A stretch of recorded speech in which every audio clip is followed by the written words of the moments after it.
ऋषियों, तुम ध्यान से सुनो। अब मैं तुम्हें शिव महापुराण की कथा सुनाता हूं।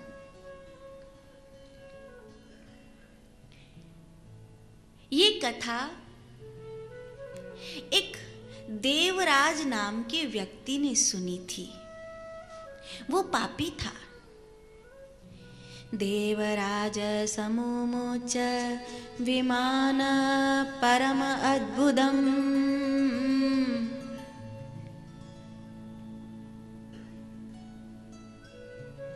एक समय आया, उसने अपने बूढ़े माँ बाप को बड़ा दुख दिया। अपने बूढ़े माँ बाप के लिए इतना पीड़ा बन गया, वो मदिरा का व्यापार करने लग गया। उसे धन की लालसा हो गई। अपने बाप से कहता, अपने पिता से कहता कि तुम्हारी तरह गरीबी में नहीं जी सकता मैं, तुम्हारी तरह भूखों नहीं सो सकता मैं, मुझे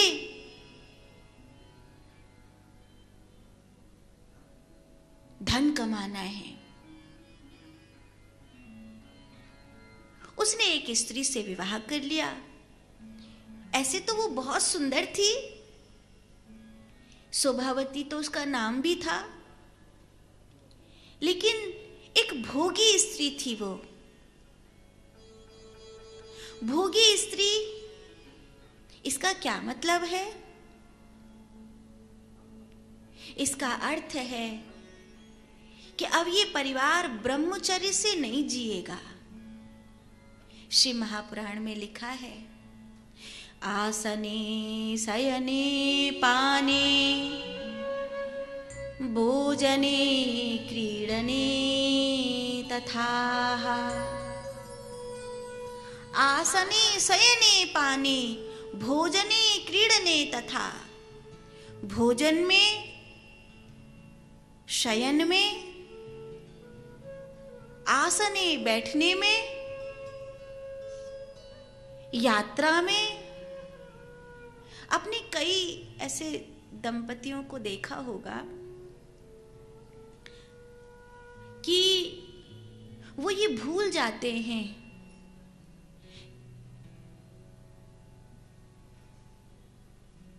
कि हम मनुष्य हैं, ये मनुष्यों की दुनिया है, आसपास कोई सज्जन धर्मात्मा व्यक्ति है या नहीं है, और ऐसा व्यवहार करते हैं जैसे कोई कुत्ता कुकरा करते हों। जैसे कुत्ता कुकरा को कोई लाज थोड़ी होती है। ऐसे ही ये जो हॉलीवुड बॉलीवुड आया ना, इन्होंने मनुष्य की आंखों में से लाज गवा दी। अब वो तो हीरो हीरोइन दिखा रहे हैं, लेकिन एक सभ्य समाज में माता पिता के सामने, बुजुर्गों के सामने, सज्जन पुरुषों के सामने, संत महात्माओं के सामने, आचार्यों के सामने ये लक्षण नहीं है कि तुम अपने बेडरूम वाली व्यवहार की स्थिति को दुनिया के सामने ले आओ। ये तो बहुत गंदा है।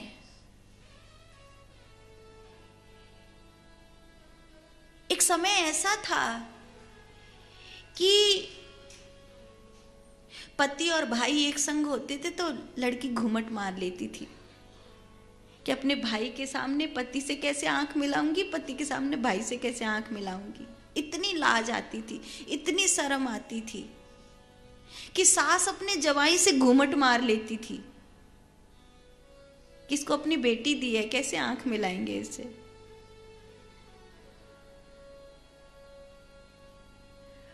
माँ बाप के सामने अपने पति से बात नहीं कर पाती थी। लेकिन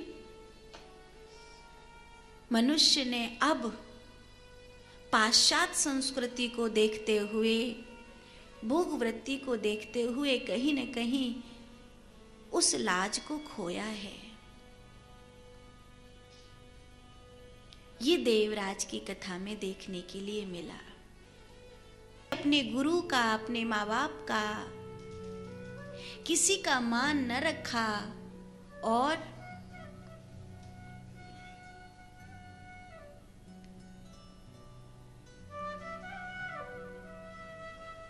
बल्कि पाप में प्रवेश करता ही चला गया। पाप में प्रवेश करता ही चला गया और धन की भूख उसकी इतनी बड़ी हो गई कि अपने बूढ़े माँ बाप से उनका घर और बचा हुआ गहना भी छीनने लगा। देवराज की मां की मृत्यु उसके हाथ से हो गई। हालांकि वो मारना नहीं चाहता था, पर धक्का लग गया तो वो मर गई। देवराज के पिता ने उसको त्याग दिया। मेरे अंतिम संस्कार का अधिकार तुझको नहीं है। पुत्र का इससे बड़ा दुर्भाग्य और क्या होगा कि उसे अपने पिता का अंतिम संस्कार करने का अधिकार न मिले। ये तो बड़े अभागेपन की बात हो गई, क्योंकि ये तो उसका कर्तव्य ही नहीं, ये तो उसका अधिकार है कि वो अपने पिता को गति देगा, वो अपने पिता को ससम्मान विदा करेगा। जैसे एक सुहागन नारी चाहती है अपने पति की गोद में मरना, ऐसे ही एक पिता चाहता है अपने पुत्र के हाथों से विदा होना। मेरा पुत्र मुझे ससम्मान विदा करेगा, लेकिन देवराज को ये नसीब नहीं हुआ, ये देवराज को नहीं मिला। सूत जी कहते हैं इस व्यापार में बहुत धन तो उसने कमाया, लेकिन एक दिन जब राजा के सैनिक उसको ढूंढ रहे थे और वो किसी शिवालय में होने वाली शिव कथा के बीच में छुप गया, तो वहां उसको ज्वर आया। उसके ज्वर के कारण वो अब वहां से निकलने में असमर्थ हो गया और उसका बुखार इतना बढ़ता चला गया कि वो लगभग 7 से 8 दिन में मृत्यु को प्राप्त हुआ। इसकी अंतिम गति बस इतनी ही थी कि इसने शिव की कथा सुनी थी, इसने संतों का दर्शन किया, इस शिवालय में इसने शिव के नाम को सुना और शिव की कथा सुनते सुनते इसने प्रायश्चित किया, अपने मन में भाव लाया कि मैं कितना पापी हूं, मेरे द्वारा ये सब हो गया। जब कोई ये सोचने लगता है ना कि मैं बुरा हूं और अपनी बुराइयों को स्मरण करके भीतर भीतर घुलने लगता है, तो ये जो भीतर भीतर घुलना है ये उसकी बुराइयों को धोने का साधन बन जाता है। बुरा तो वो है जो जिसे ये पता ही नहीं है कि मैं बुरा हूं।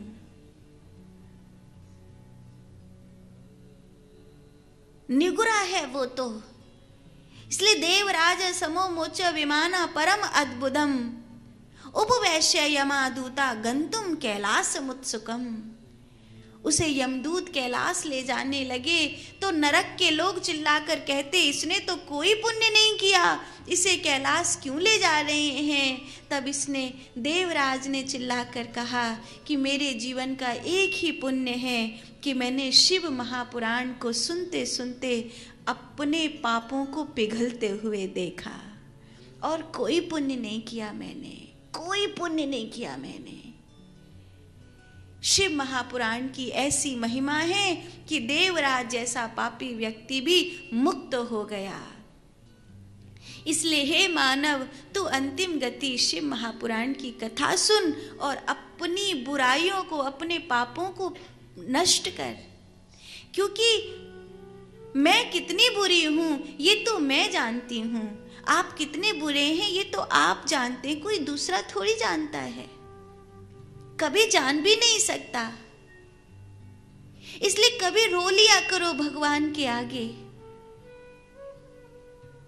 क्योंकि बहुत सारी गलतियां तो ऐसी हैं जो हमें पता भी नहीं है, पर है ना, है तो कभी कभी रो लिया करो। काश इन आंसुओं की गंगा में बहुत सी चीजें धुल जाएं और ये जिंदगी फिर से नए कोरे खिले खिले कमल के पुष्प की तरह मिल जाए। काश ये जिंदगी शुरू से शुरू हो जाए, फिर से नई गिनती आरंभ हो जाए। तो कभी कभी रो लिया करो, कभी कभी उसके आगे कह लिया करो कि मैं मूर्ख तू चतुर सुजान, मैं पापी तू निर्मल करता। कभी कभी कह लिया करो, क्योंकि पापी तो हैं हम, पापी तो हैं, दूध के धुले हुए तो नहीं हैं। न जाने क्या क्या करा है हमने, और नहीं किया मान लो, पर क्या क्या हुआ है हमारे द्वारा, क्या क्या हुआ है हमारे द्वारा। बहुत सारी चीजें हुई हैं जो शायद नहीं होनी चाहिए थी। मैं तो ऐसे ही मजाक कर रही थी, पर न जाने मेरे पीछे खड़े हुए व्यक्ति को इतना दिल को उसके ठेस पहुंच गई कि उसकी आत्मा दुख गई। मैंने बुरा नहीं किया था, पर उसकी आत्मा को दुखाने का पाप तो हो गया ना मुझसे। तो कभी कभी रो लिया करो उसके आगे। देवराज की कथा से ये सीख हमें मिलती है